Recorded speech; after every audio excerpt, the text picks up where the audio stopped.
this Brace webinar, Music for Dementia. I'm Stephen Lisney and I'm the chair of the trustees of Brace. And this afternoon, we're very pleased to welcome Grace Meadows, who's program director at Music for Dementia. So we're both charities and we've come together for this webinar. And the common link, of course, is we're both tackling different aspects of dementia. In Brace, we're trying to support research to find cures or ways of preventing dementia. And in Grace's case with Music for Dementia, it's finding ways to live well with this group of diseases until we can overcome them. Now, it goes without saying that music is important to all of us. Even if we just have it on in the background, it can set our mood, it can calm us down, it can liven us up. Some of us are just listeners and others are gifted and they're music makers. But for all of us, music marks events in our lives, and that's why it's so important. And this is what I'm sure Grace is going to be telling us more about later. But before we go to Grace, I'm going to pinch a few minutes, if I may, to say something about Brace for those of you who may not have joined us for one of our webinars before. As I mentioned just now, we are a dementia research charity. We were founded in Bristol just over 30 years ago, and our aims are fourfold. We support research which is trying to uncover the causes of this group of diseases. Now, we acknowledge there's more than one form of dementia, but they share a number of symptoms. And although they're different in some ways, there are others in which they're common. And these common factors may give us clues to the causation. And that's the sort of research that we're trying to support. Second, we want to improve diagnosis. It needs to be accurate and it needs to be timely and it needs to be an easy process for patients and their carers to take part in. Third, we want to find treatments or interventions that might modify the progress of the disease, to slow it down, for example, but better still, to prevent it altogether.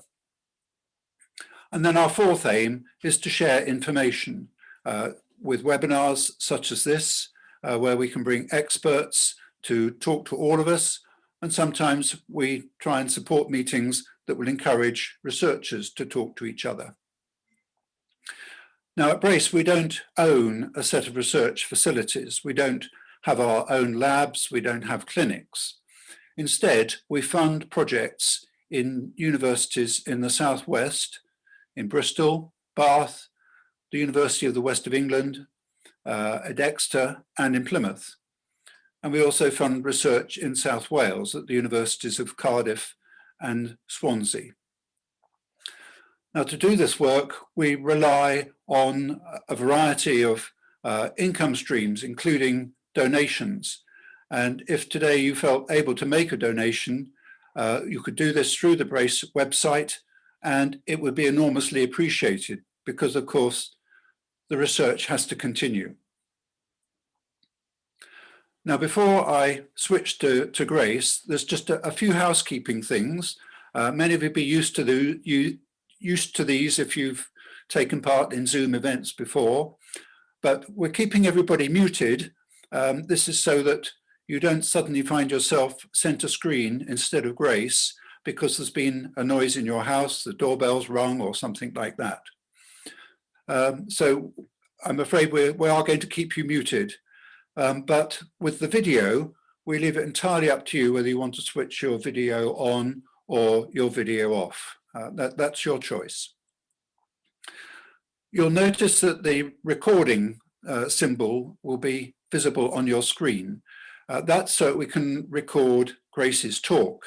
So your privacy will be respected as per GDPR, and the recording is purely so that we can have a record of Grace's presentation today.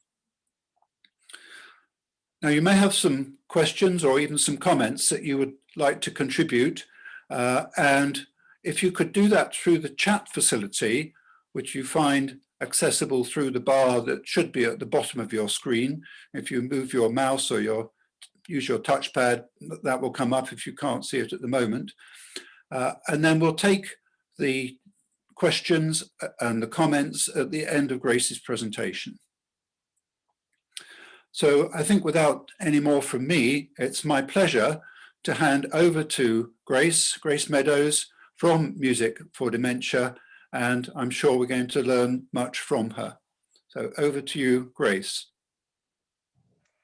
Lovely, and thank you so much for that introduction, Stephen, and it's a real pleasure to be with you all today. I'm just going to start by sharing my screen with you. Hopefully that will work. Okay, so I'm also hoping that I'm going to be able to share a little clip with you as we get going. But firstly, a little bit about me, and Stephen's already provided a wonderful introduction. I am the director for the Music Dementia campaign, and I'm going to talk to you a little bit about the campaign in a moment. But I'm a lifelong musician. I've had my career has been all about music. I trained at music college and then went on and trained as a music therapist, and I've worked in a variety of settings. So I've worked in the NHS more latterly, but before that I've worked with in educational settings and in adult services, and with people with profound and multiple learning disabilities. So a real range of experience, and my latter experience in the NHS was with children and young people and families, but much of that has been transferable into the work with people living with dementia. So I'm really delighted to be talking with you today and to be thinking about how music can enrich and enhance the lives of those living with dementia, and importantly, those caring for them as well. So many of you will be very familiar with Paul and Nick Harvey and the wonderful story that has inspired much joy actually over the last few months, but also has really helped to raise the profile of the importance of music for people living with dementia and those caring for them. And we're so very fortunate to be supported by them and to be benefiting from their incredible story of how music supports not only Paul but his relationship with Nick. So I'm going to just see if this is possible. If it's not possible, I won't do it, but I'm hoping to be able to show you a clip of why this campaign matters and why what I'm talking with you about today matters. So I'll just experiment here for a moment. So this is a little short video that I wanted to share. And if it's not working, if someone could just flag that in the chat for me, that'd be great. But this video really speaks to the heart of why our campaign exists.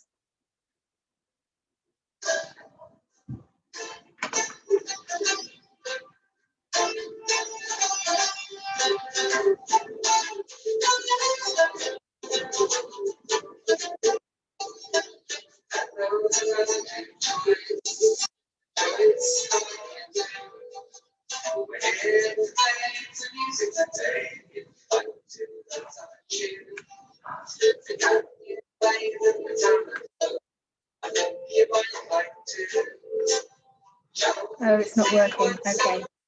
I take it it's not working. Okay. So let me, okay, what I'll do is I'll share the clip with everyone afterwards. But Joyce, maybe I can just forward it to, you might not be able to hear the music, but you'll hear what she says. You can read what she says. So she was prescribed music therapy to help alleviate the stress, anxiety, and isolation of her condition. And as she's making music with this music therapist, she's gently playing the telephone, and she stops and she says to him, "You've brought me back to life." And he says, "Oh, really?" And then she says, "Yes, you've brought me back to life." And she laughs, and you know, all you have to do is see that smile on her face. And she laughs some more, and then she says, "Oh, it's silly, isn't it?" And then he says, "No, it's not silly at all." And I think this is a really powerful example, and I'm really sorry that hasn't worked for us right now, but it's a really powerful example of why music matters for people living with dementia. And those moments, whether they're transitory moments, those lucid moments happen and they're passing, or whether you can feel the effects for longer than that. You know, you might feel them maybe 4 hours after a session or an encounter with music. They're so important because they're so life affirming and they fundamentally connect people into the here and now.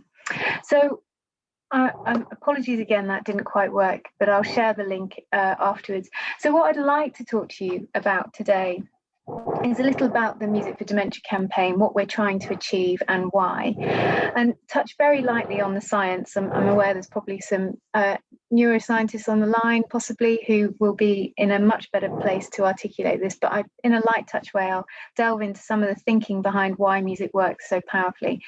And then people, music and dementia, because for me, music and dementia is all about people and relationships, and you'll probably pick up on that passion of mine as we go through, but really that's core to what this is all about, and also how it not only affects the individual but those around them. So that could be carers, the staff, and the wider environments that people exist in. And then how we make this personal, so musical personalised care, what is that, and what might that look and sound like? And then towards the end, we'll think about how you can help make the music happen, what resources are available. So, and I'm looking forward to taking your questions at the end of the session. So a little bit about us then. For those of you who don't know about the Music for Dementia campaign, we are a campaign, a national campaign, calling for music to be made available for everyone living with dementia as part of their dementia care. And we believe this because, as you know, there is no pharmacological cure for dementia. And therefore, we believe very much in enhancing and enriching the quality of life for people living with dementia and their carers, and helping them to live as well as they possibly can, as Stephen said, through the power of music. And we know that music is really uniquely placed to support people living with dementia. Everything from music as a form of entertainment right through to therapy. We all, as Stephen said, have this innate connection with music. We all have our own soundtracks. We all have this relationship with music, and it's tapping into this relationship and making of it something of that relationship to help ameliorate the impacts of dementia. So the campaign was set up in 2018 after we conducted a commission looking at the landscape into music and dementia practice in the UK. There's some excellent work happening across the UK, but what we were finding was that it was quite disjointed and quite disconnected, and we weren't, as a movement, speaking with a united voice. So the campaign came into being to unite people, to galvanise and bring people together, to share and celebrate, and to make this joint and united call to make music a part of dementia care, and for it to be seen as something beyond a nicety. There's a wider movement at the moment, and that's been very much accelerated through the pandemic, because we've seen people turn to the arts and culture, particularly music, to support their health and well-being. And I think we could argue strongly that music has been one of the most well-used art forms we've turned to through that experience of the pandemic. And that's because, as I say, we all have a relationship with music.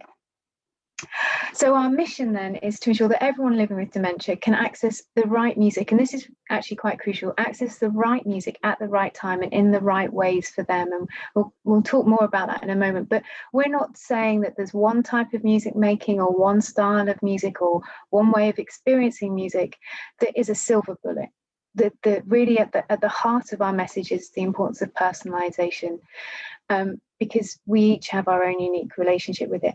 But it's about the opportunity. We're calling for people to have an opportunity and be afforded an opportunity that they can take up should they want to, as part of their dementia care, and have access to music and understand the benefits that music can bring for them as part of their care. But I don't really need to talk you through these numbers, and this is part of the reason why the campaign exists, though, that we know that the numbers of people living with dementia are rising. We know that 1 in every 3 minutes someone develops dementia. We know there's a staggering number of unpaid carers for people living with dementia, without whom our health and social care systems would completely collapse. They do such incredible work. And we know that there is a growing number of people under the age of 65 developing early onset dementia. So, you know, the picture's really serious, and I don't need to reiterate that, but we need to be doing as much as we possibly can to help people live with this condition, and especially as we know that the numbers are rising, and we know it costs an incredible amount of money. You know, it costs the UK economy 34.7 billion pounds a year. That's a staggering amount of money, and yet we have this thing called music at our fingertips that we're not really tapping into to its full potential yet to help make a difference. So what do we know about the ways in which music helps? Well, we know that psychologically and emotionally it really supports well-being. So the science shows that music alleviates symptoms such as agitation, apathy, anxiety, and depression. And this helps to reduce the need for antipsychotic medication, resulting in improved quality of life across the spectrum of dementia. And in different forms, it can be a supportive tool at all stages of someone's dementia journey. With neurological functioning, we know that engaging in music can stimulate and exercise auditory, cognitive, motor, and emotional processing, because music is processed across the whole brain and not just in one area. And we'll go into that in more detail in a moment. It can help, importantly, to facilitate communication. So when words are too much, not enough, or no longer available, music provides an alternative channel for non-verbal communication that is creative and enables self-expression. And this supports sense of self, identity, agency, and control. It supports social connections. It helps to connect people to themselves and those around them, maintaining and sustaining relationships and enabling people to be seen for who they are beyond their dementia. And it supports carers. It supports carers to manage and connect with the person they're caring for, and enhances relationships and connections in the here and now. But not everyone is aware of the benefits, and it's not a standard or required part of dementia care yet. So music cutting through dementia. This is sort of us getting into how does it work really. So we're all contactable as musical beings. We process music in many ways, cognitively, emotionally, physiologically, and socially. Through my work with children and families and mums to be, we know that we start to develop our capacity to hear in the room from about 18 weeks, and at about 25 weeks we can distinguish our mother's voice from other sounds around us. So innately music is built into us through our early experiences. And if you think about a new caregiver with a baby, there's so much musicality in those early maternal reverie moments of those utterances and those lovely lyrical experiences that happen between a mother and infant, or a caregiver and an infant. So it's really built into us. It's hardwired into us from the beginning. And of course, we're musical beings in that we have heartbeats, we have the capacity with our voices to create melody, and we combine that with other voices, and we have harmony. So the foundations, or the building blocks of music, very much exist within the way that we communicate and relate to each other. And when we hear music, multiple regions of the brain fire up. So the muscular, auditory, visual, linguistic. And this is why when verbal language skills have declined, it's still possible to sing words or lyrics from a song. And so music is very much processed across the brain, and not just in one region. And the regions that are responsible for processing music, I'm struggling with my R's there, the regions responsible for processing music are the last to be affected, we found, with dementia.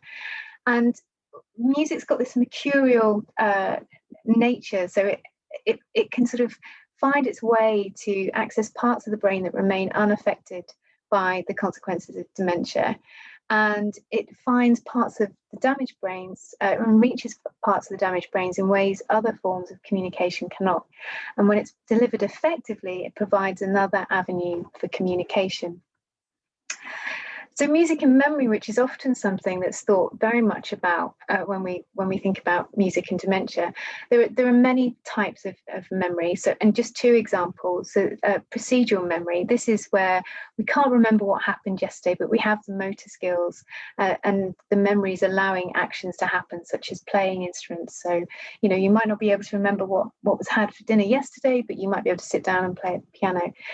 And then semantic memories. These are memories that we rehearse over time, memories of meaning that take on a different status and are recorded in different ways. So that might be a memory around a song that triggers something for you, that you've then listened to that song time after time after time throughout your life. And that's why it's been moved to a different part of the brain and you're able to recall it. And I heard this quote, auditory cheesecake for the brain, on a call a couple of weeks ago from a neuroscientist. And he said it's a common way that neuroscientists talk about music, that it's like an auditory cheesecake for the brain. It excites all parts of the brain when we engage with it. However, there's real importance of personalisation. You know, we know there are over 100 different types of dementia, and you know, the way in which it affects the brain, you know, it's different for everybody. You know, that I don't need to tell you, when you've met one person with dementia, you've met one person with dementia. And, you know, if somebody who experiences dementia that affects the front of the brain, they might find some sounds very difficult to process, and they might want something smooth and soothing rather than upbeat and busy. And for example, those with PCA dementia, where it's affected the back of the brain. I remember talking to a lady at a conference who had PCA, and she said that for her, listening to music was really challenging.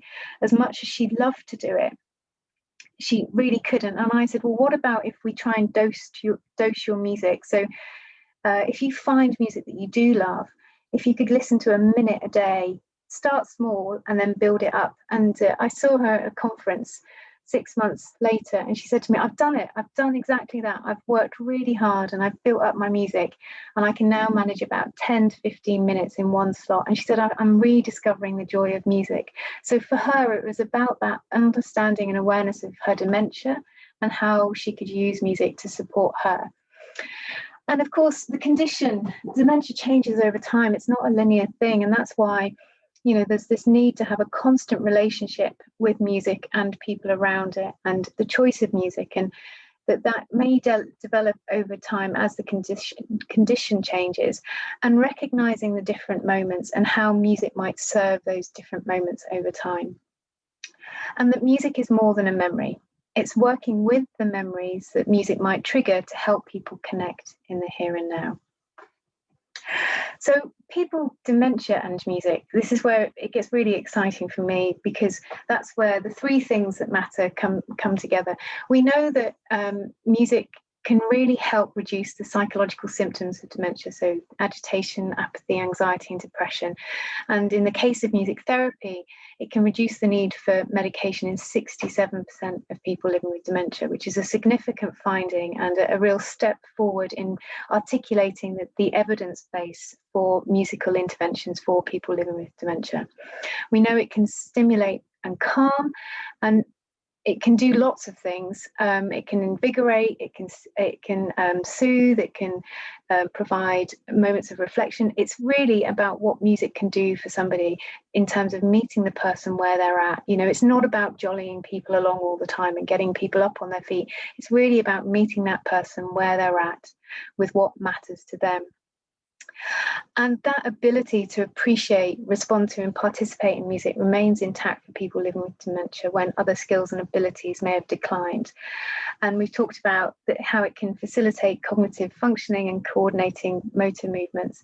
And it does more than awaken memories. It's that maintaining and acquiring new skills. I'm often talking with carers who say, you know, I'm working with this person, they're living with dementia, and I had no idea that they had the ability to do this. And that's because music provides new opportunities to experience new things. And as many of you know, all because somebody has a diagnosis of dementia, it does not mean that they can't try new things or acquire new skills.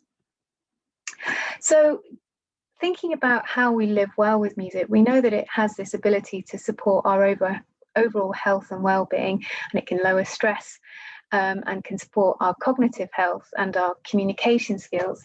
But we know that it can reduce our heart rate, our blood pressure, and anxiety. And it makes us feel good because there are chemical processes that happen when we engage with it.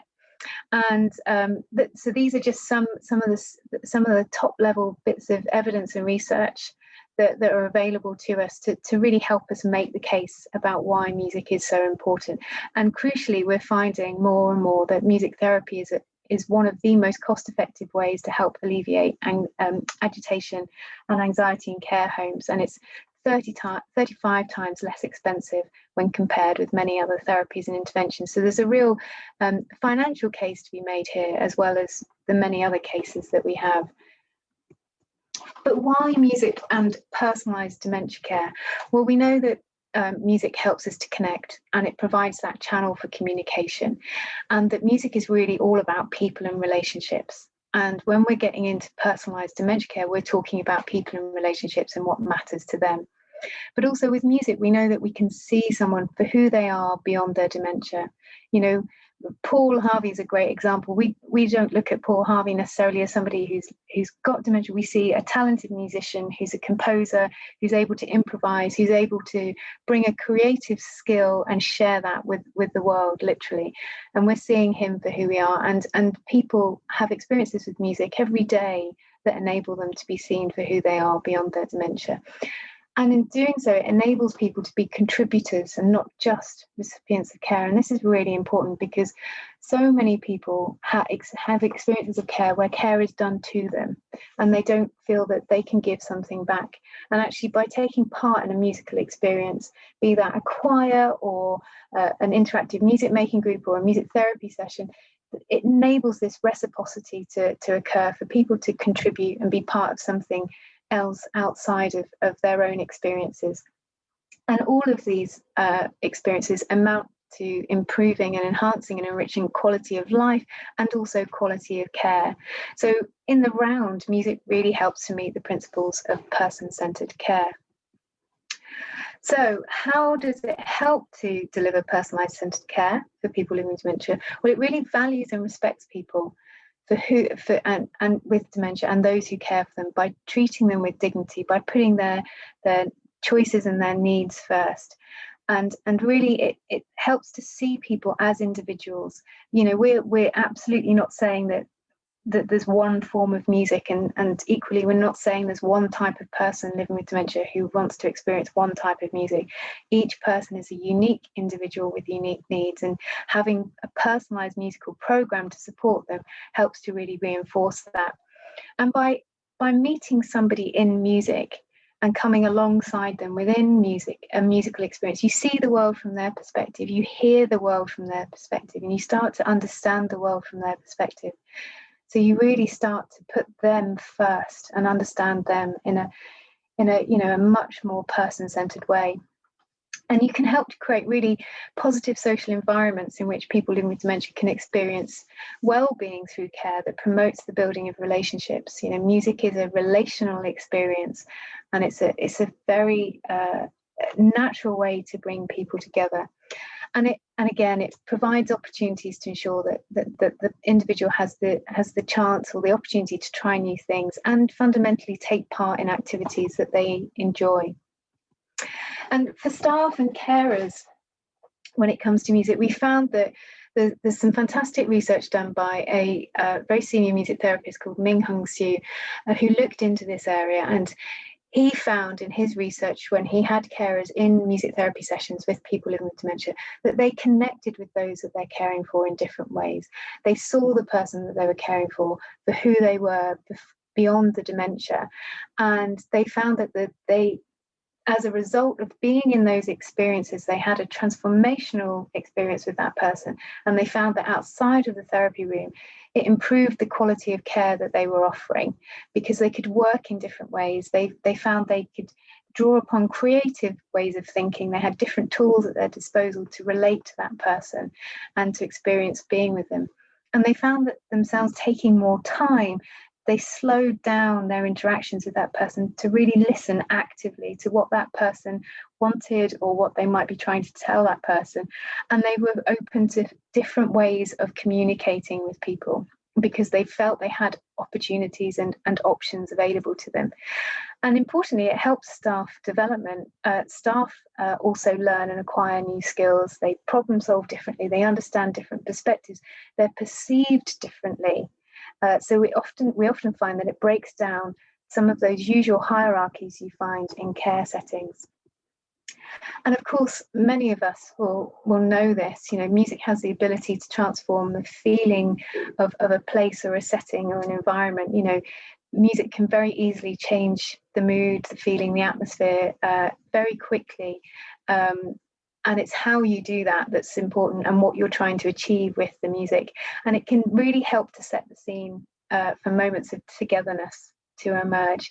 And when those moments are provided, it brings people together. And we know that it can really help to create a rhythm to the day. And particularly when time feels very fluid, as it has done over the past year, music can create those landing points in the day and create a structure and a routine that can be very useful. And we know, we've seen more and more, although that's been put on hold somewhat, or people have found other ways of doing that, particularly digitally, that outside of care settings, music can create these really fantastic connections with outside communities, and there's a lot of work in that space at the moment going on with intergenerational practice, so young people combining with older generations. So turning to musical personalised care now, and thinking about some of the elements of that. So at the heart of personalised care is identity, who that person is, what their history is, what, you know, where they come from, their cultural identity, their racial identity. Every aspect of who they are is really at the heart of that. And then what matters to you and why is closely linked to that. That is really the central tenet of personalised care. Many of you will be familiar with the NHS's movement around personalised care. What matters to you and why? And that's exactly the case with music. What music matters to you and why? That's a fantastic starting point. And then linked to that is choice and control. If people know about what music matters to them and why, and others know about what music matters to them and why, they can then start to articulate choices and control. So they can say, I would really like this type of music at this point in my day, and I'd like to experience in this way. And we all know that we cherish being able to make choices and have control over our experiences. And then another aspect of personalised care is strength, needs, and abilities. And I've included abilities here because I think that's really important. We're moving out of a deficit model of care into a much more abilities and strengths-based model. And I think that that's what music does. It helps people play to their strengths, play to their capacities and their potential, rather than what they can't do. And I think that's even more important when we're talking about a condition which is degenerative, which strips away skills and abilities. We need things like music to help draw out those strengths and abilities, regardless of where people are at with their dementia. So that's sort of some of the founding pillars really of personalised care. And then for some of you, this might be a really familiar model, and I'm not going to linger on it because it's quite sort of jargony to some extent, but it maps out the vision around the comprehensive personalised care model. So there's a universal level, a targeted, and a specialist level. And what I've done is I've taken that model and I've layered it with music. So we have this musical personalised care model instead. So that universal experience, that's an experience that people with dementia can experience music and enjoy it at any time, and that could be in the form of singing. This is where self-agency really comes to the fore. It might be listening to a personalised playlist, playing a musical instrument, experiencing live music in the community, and I should add online or digitally, and social musical events. This is where, an everyday experience of music. And the second level is around music being a specific activity in which people with dementia can participate and gain a wide range of benefits. So these could be more dementia-specific activities, such as singing for the brain groups, dementia choirs, playing a musical instrument individually or in groups, with the aim to support overall health and well-being. And then the third level is where music becomes a bespoke, tailored intervention for people living with dementia to improve particular aspects of their health and well-being. So this could be specialist music therapy and musical interventions to support communication and psychological and emotional and physical health. So there's these different layers that people can choose to engage with in terms of how they use their music to support their health and well-being. And so taking that, what we wanted to do was then show how that might flow into a musical dementia pathway. So this is not a document we've launched yet. We're looking forward to launching this next month, and it's a busy document, so we can spend a little time on it. But the idea is that it shows the ways in which music might flow through somebody's experience with dementia, their journey with dementia. So we've taken the Dementia of Well pathway and the NHS Dementia Well pathway and again put music through it, because we see music as being a golden thread of dementia care, hence the golden thread here at the bottom. But the idea is that the musical stave ebbs and flows, a bit like people's experiences of dementia. We know an experience of dementia is not necessarily linear, and that there are peaks and troughs with it. And then there are various different ways that you might experience music. So along the top there, you've got listening to music, learning an instrument, singing in a group or choir, participating in music groups, music therapy. You've also, in the yellow icons, experiencing the why you might do music, for pleasure, enjoyment, and creativity, to support confidence and your well-being, and to assert your self-identity, and for people to see you for who you are, and to create shared memories, and to help reduce pain there towards the end of somebody's experience. And then where you might make music or experience it. So at home, in the community, places of worship, in arts venues, in hospitals and clinics, in care settings and hospices. And then who you might do that with. It might be with family, with friends, with volunteers, with professional musicians. It could be with a music therapist. And along the pathway, you'll see these little white rectangles. This is meant to represent somebody's playlist, the music that builds up and journeys with them a lot along their lifetime, really, and how that can very much leave a musical legacy for somebody. And so then along the bottom, we have some lyrics, if you like, that help narrate this story of how music can be part of the musical dementia pathway. So there's a lot in there, and we're really excited to be launching this resource next month, and we're hoping that it will be picked up and shared widely, and you'll each be able to spend more time on it. So that's really how we see music fitting in, but then there's something about, well, what does that actually look and feel like in the everyday? So these are just 5 examples, but there's many ways, and many of you, I'm sure, will have your own examples. But just to highlight some of the ways, we know that music can play a real role when it comes to personal care, which can often be an awkward and undignified experience because of the nature of what it is. But music can provide a really nice distraction and an alternative focus. It also gives you another point of contact, something else to be talking about while that particular type of care is being delivered. And we know that transitions can be challenging and tricky for people living with dementia, but music can help ease and aid those transitions at various points within the day or across a week. And so, it might be about moving from one part of the day to the other. It might be moving from one activity to another, but music can be like a bridge and provide a way from one experience into another. And it can also support and create key moments in the day, and we've seen that particularly during COVID, where time has been incredibly fluid. The sense of where we're at, we lose ourselves in the fluidity and the lack of routine. So music can really help to punctuate and articulate different points in the day, and also create moments to gather around and provide markers to create that much needed routine and structure. It can also support other aspects of healthcare. So we know, for example, that other health practitioners, such as physiotherapists or occupational therapists or speech and language therapists, often draw upon music because of its motivating properties to engage people. It's very hard to resist a beat of music. I've seen that myself, as I'm sure many of you have. And it can be a real kind of motivator, particularly when somebody's feeling very withdrawn or very disinterested in what's happening around them. It can provide a real way to draw somebody out and into an experience. And of course, there's then the sheer joy of engaging with music, because in and of itself, really, it can provide a focus, it can provide stimulation, and importantly, meaningful engagement. And we can gain such pleasure and joy from that. And boy, do we need some joy in our lives right now.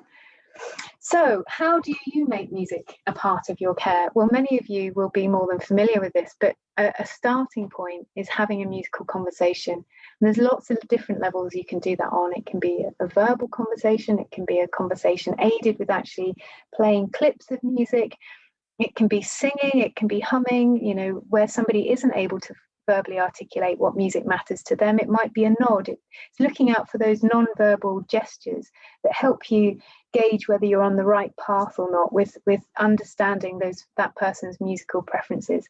And it's about more than one conversation. As we've said, you know, somebody's musical preferences can change over time. So it's keeping that musical conversation going and checking in over time to find whether that's still the right music that person's enjoying, whether it's still the way that they want to experience that music. And keeping a record, you know, it's really useful that you know what music matters to that person, but other people need to know that. So if you're able to put that in a care plan and not bury it at the back of the care plan, but put it up at the front of the care plan where we learn about that person and what matters to them. Put music up there at the front and center, and look out for the music that perhaps triggers emotions and painful emotions. And you know, music is incredibly powerful, and it has a wonderful force for good, but it can also trigger emotions that might be unwanted. And I think it's really useful to have that sort of health warning around music, that yes, absolutely every emotion is valid, but we don't want people to be listening to music that stresses them out unnecessarily. So there's something really important about getting it right, really thinking about what music matters to that person, and including that in their care plan. And we have on our website some tools to help people record the musical preferences of individuals, sort of a how, what, when template.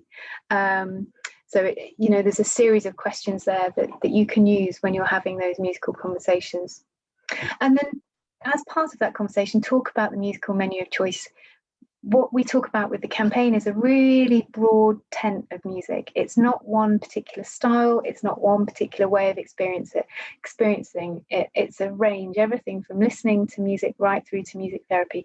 It's really about the right music at the right time, in the right way, delivered by the right person. And then use the resources that are available to you. On our website, we have the musical map for dementia, which at the moment is listing mainly virtual services, but we're starting to see a few more in-person services come back online again, that are more local community specific.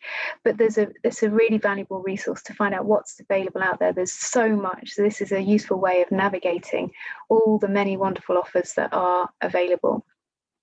And then, of course, we have our very own radio station for people living with dementia that we've created with people living with dementia, and it's an evolving, developing, dynamic resource that we're constantly developing. And there's a range of music on there from the 30s right through to the 70s, and we're constantly expanding that, and about to launch a live dedications show. So look out for that, because we'd love to play your dedications for people on there. So we're sort of coming to the close, but I just wanted to do some myth busting, because I'm often asked some of these questions, and one of them is are there only certain people that can help to make music a part of care? And no, everyone can help to make music a part of care. You don't have to be a musician, a musical expert to make it happen. It's about understanding the power and the benefits of music and helping to signpost people to the services and advocating and sharing the knowledge around the power of music to help make it part of care. And for those of you who want to give it a go and feel that they can't, they might want to sing, it's not about what you think your voice sounds like. It's about having a go. It's about connecting with people. And actually, your voice is probably much better than you think it is. People are often surprised when I say that, but actually, we've all got our voices, and there's something about connecting with them to be able to connect with others that's just so powerful. And that everybody is musical. It might just not be particularly well practiced musicality, but everyone has the capacity to be musical. And that people with dementia can try new experiences with music. And it's often a very safe and supportive and non-judgmental way of trying new experiences. And it doesn't have to cost money. Sitting down and having a conversation with somebody may cost time, but it doesn't cost money.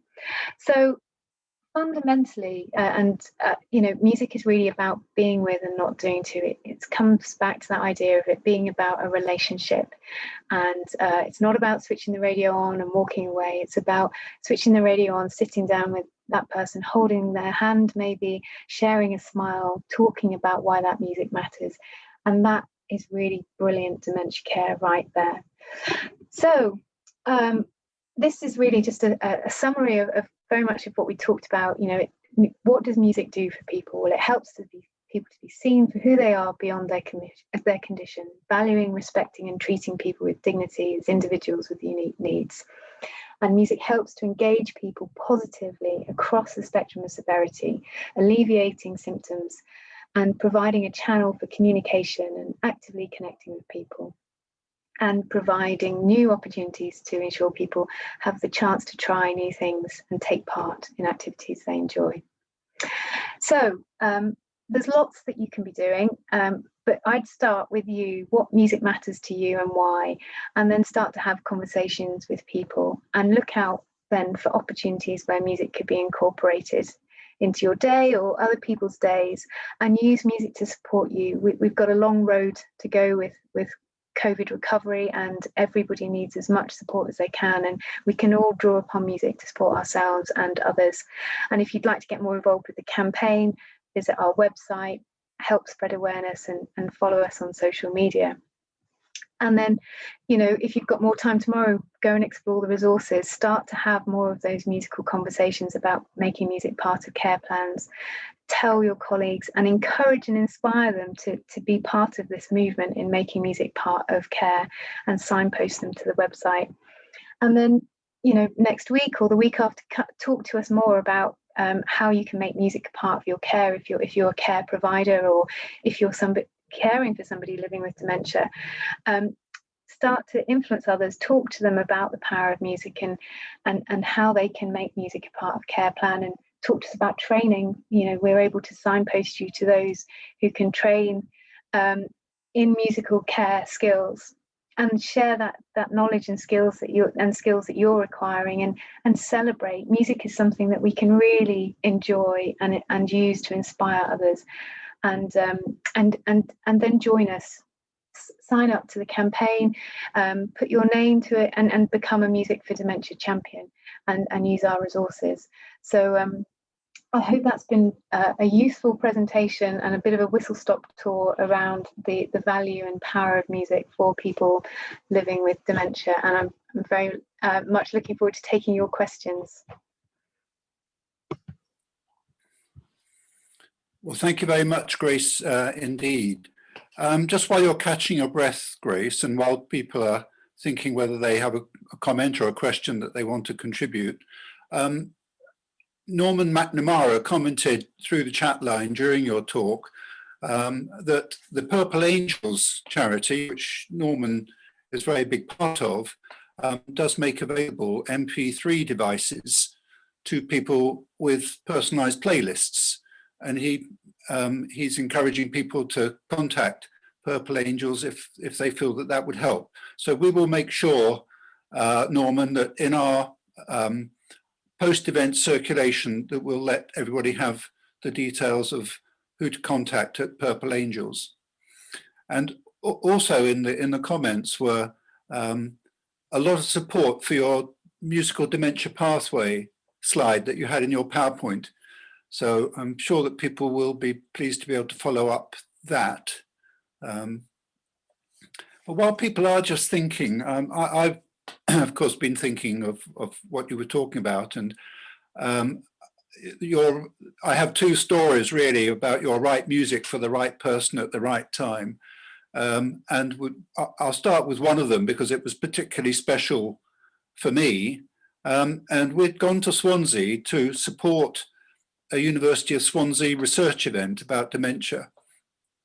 And a local dementia choir was going to come and sing for us just before lunch and then stay for lunch as well. It was a terrible day. It was on anybody who knows the University of Swansea, the new campus, it's down by the side of the bay. It was windswept, it was raining, and sort of around coffee time, the organizer of the choir said, we're not sure really how many people are going to come. The weather is awful. And we had, I think it was about 45 people in the choir. She said, everybody has come. And it was really joyous. But what was joyous was not just that the people with dementia were able to sing together in a choir, but to come out and to share that with others, but also their carers who were able to meet with other carers and share the experience. And of course, for us too, it was wonderful to listen to. So right music, right people, right time, absolutely. And the other story, which is not mine, it was from somebody who at the time was with the Alive charity, which supports activities for people in a care home. And they'd been taking music to a care home for quite some time. And there was a gentleman who used to be brought out and was sat in the corner, and he never joined in anything. And the person who was the facilitator asked, after a couple of Wednesday afternoons, asked the staff, is there anything in particular about this chap? He doesn't join in the singing, doesn't want to hold any musical instrument or anything. And they said, oh no, he's always grumpy. So the chap went to have a chat with him. And I can't really use all the words that he reportedly said, but in essence, he said he didn't want to sing the bluebirds over the white cliffs of Dover. He wanted something with a bit more life. And the chap said, well, what sort of thing are you thinking of? And it was heavy metal music, heavy metal rock band. And it turned out this chap had been the drummer in a heavy metal rock band. So they were able to fit him up with a sort of electronic drum pad set of kit. And he completely changed, completely different person. So again, it's finding the right music for the right person. Now, let's go to the chat and see what people have contributed.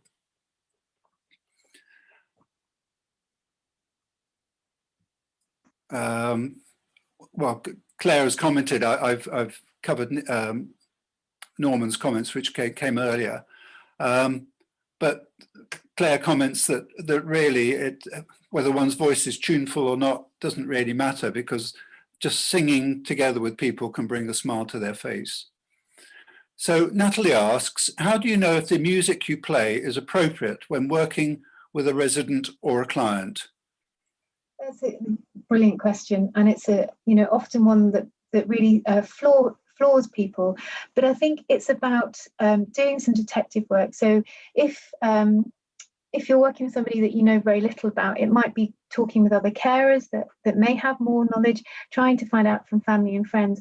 But if not, it's then perhaps without making too many assumptions, trying to find out a little bit about that person, their year that they were born, what music might have been around when they were sort of in their teenage years perhaps, or did they have a sporting interest, or did they have a particular hobby that might have an association with music? That can often provide a way in. And if that information isn't available, it might be about taking music from that younger era of that person's life and picking a song and starting out and then looking for looking for clues as to whether that person's responding to that music or not, and how much they're then responding to that.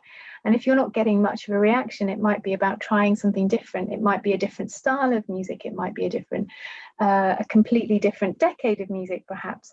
But just try experimenting in the first instance, all the while watching out for any kind of reactions that suggest that music's not working for them. So a real case for being a detective and being curious with that person. Susan had commented that some people's taste in music changes with time. And Absolutely. so you have to be careful that music that family might remember that they had enjoyed some time ago might not be what they particularly enjoying at the time. Absolutely, yeah, absolutely. It's really important, as I say, that musical conversation, for it not to be a one-off, to be something that's continued over time, so that preferences can be updated. And Gary points to the importance of music as being something which enables people to share memories and moments.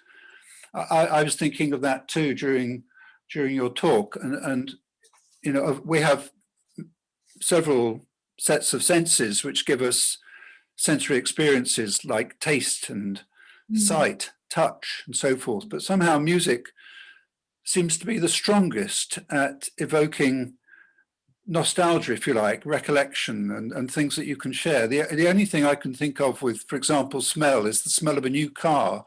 So when you get into a new car or an old car, it's just something which is so characteristic that you can share it with people. But music does seem to have a greater power than the other special senses in invoking responses. Have you any thoughts on that?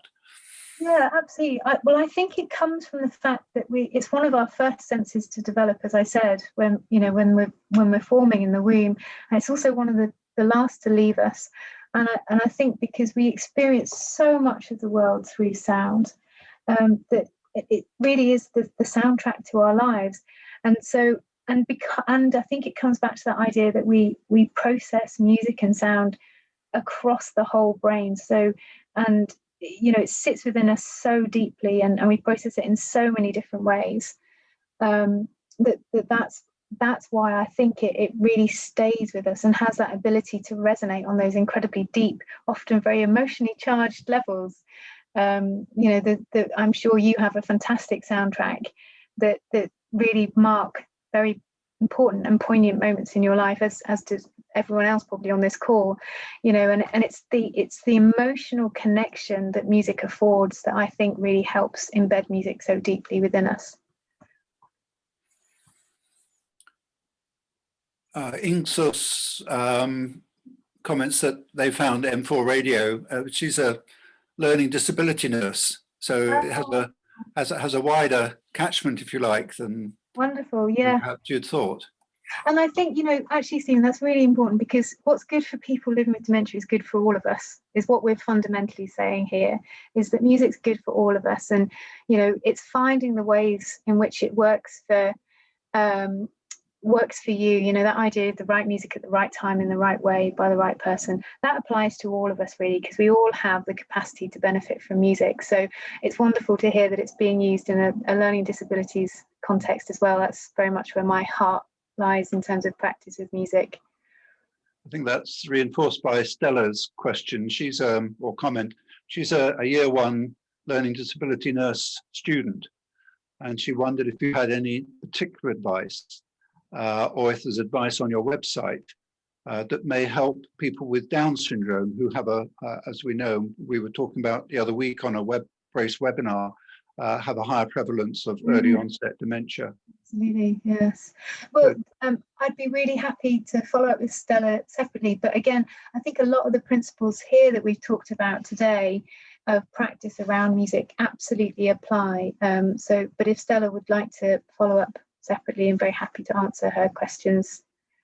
Okay, and Norman has come in saying to Stella that Purple Angels will also help people with learning disabilities with the MP3 devices.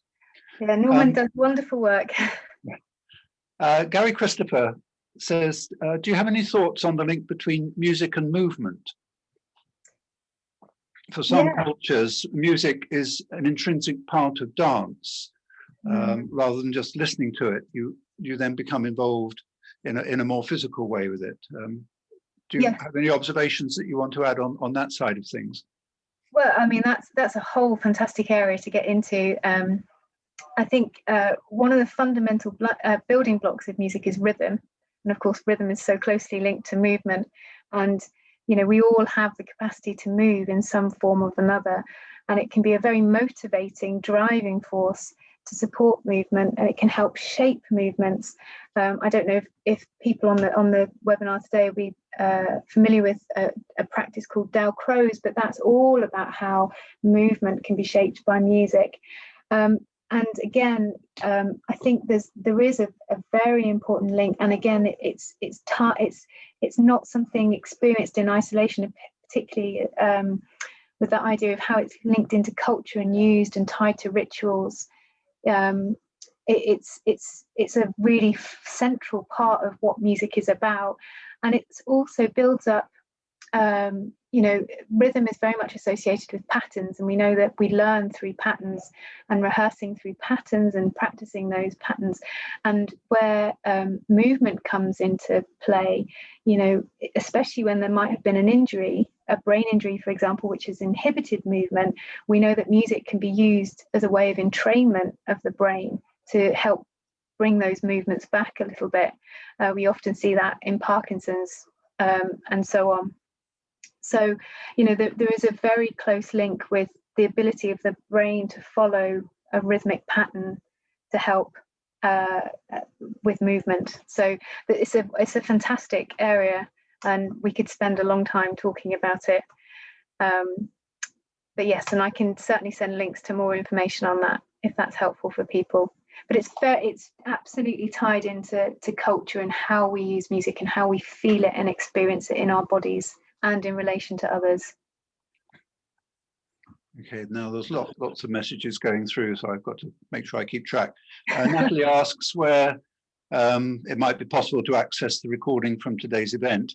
What I do know is that we will be forwarding to everybody who's registered for the event the PowerPoint presentation, so they will be able to see your slides. But I will leave it to Amanda, hopefully, to contribute about whether we can offer anything beyond that. Amanda is part of our Brace team, and she's supporting the webinar today. Yes, hello. Would people like the video? Is that? I think Natalie might be asking for the video of the whole event, so including the Q&A afterwards. That's absolutely possible if Grace is happy with that. Yep, happy with that. Good. Okay, so we'll try and do that for you, Natalie, and for anybody else who's interested and who's been logged on to the webinar.